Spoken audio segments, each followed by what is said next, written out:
We are out here at King of the Hammers 2023, and I am with Patrick, who just got done building this extravagant camper.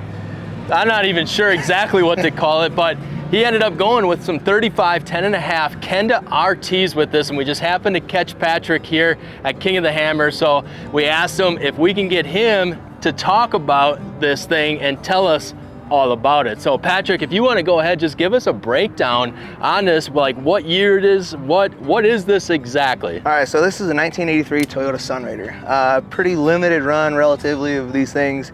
They're produced till like the early 90s. They came 6 inches off the ground, 2-wheel drive, but I 4-wheel drive converted it, put some bypasses up front, some 35-inch Kendas on it.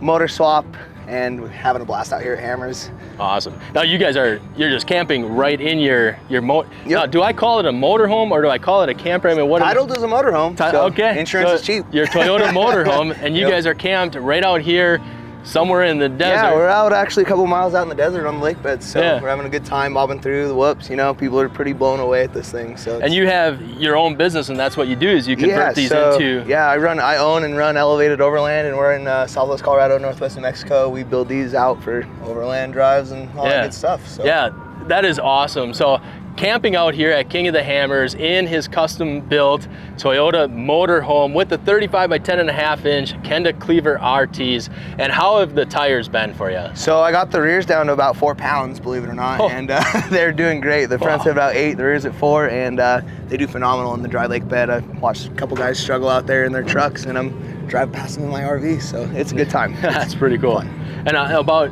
I think you said this, but about how many inches of lift did you put on here? It was 6 inches off the ground, so 16. 6 inches from where we're looking at so it now. it's about 4 inches lifted from a stock 4-wheel drive Toyota pickup. Wow. But that's 4-wheel drive. Very cool. 2-wheel drive. So. And you solid swapped the front end on it? It's got a solid front axle, rebuilt, 529 gears, rear locker, ARB, so it's been good. Cool. Yeah, that's great. I think what we'll do next is let's go inside and let's take a little peek around. Well, I should ask you first. Did you clean up this one, babe? All right, cool. Yeah, perfect. Check out inside. Yeah, if we can take a peek inside, That would be awesome. Cool. Yeah, it's all stock. It's all from 1983. Surprisingly enough, the upper cabinets haven't become lower cabinets yet, so they've stayed in the air. Up there. Now, who's the dog here? What's this is Carnage. Carnage. Oh, what's up? Girl, boy? Hey, oh my goodness.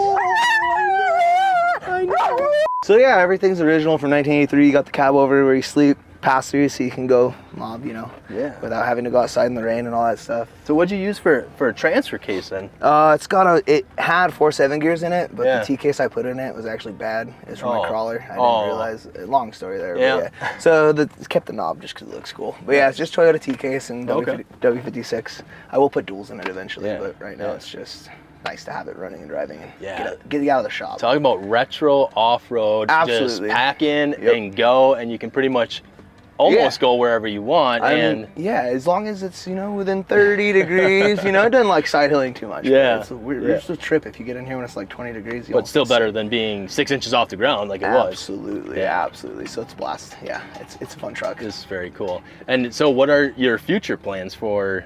This is all coming out this winter. Oh, really? The whole interior will get gutted. Gut all. I'll redo the subfloor. Even I'll tear the subfloor out, drop the subfloor a little bit, get a little more head height, and completely rebuild it. Nice. Ground up. So nice. we've done a couple of those, and it's a ton of work. We actually quit offering interiors. So. Oh, really? Yeah, it's too much work. It's like building a house, but on wheels. Yeah. So. Definitely take some strategic planning there. Dude, everything works, so it's pretty impressive for a 40-year-old motorhome. Yeah. So. Yeah, it is. For now. But yeah, the Kendas help a ton. Yeah. Yeah, they're solid tires. This is awesome. I would love to have one of these. Like we were saying, we've been saying in the back of our 4Runners, and it's like to have something you could stand up in and still go off-road with. It's just, that would be the cat's ass right there. Sorry, dogs. There's no cats here. No cats here. Yeah. No, very cool. Yeah, it's a cool rig, and like I said, it's 4 years old, so it's got its quirks, but it does the job, and it keeps us dry and warm. That's awesome. Yeah, it's super. So if you guys are looking for any kind of like camper motorhome conversion, 4-wheel drive Sunraider conversions. That's what we do. 4-wheel drive Sunraider. Sunraider conversions. And that's what this is called. Exact camper. Yeah, we kind of That's all we do. We don't do Specialty niche market in the Sun Raider. Extremely niche market. Cool. So. Yeah. Patrick, hey, we appreciate your time. This thing is awesome. I'd love to switch vehicles with you. Anyways, appreciate your time, and Absolutely. we're gonna go ahead, check this thing out a little bit more, and we'll see you guys back again shortly.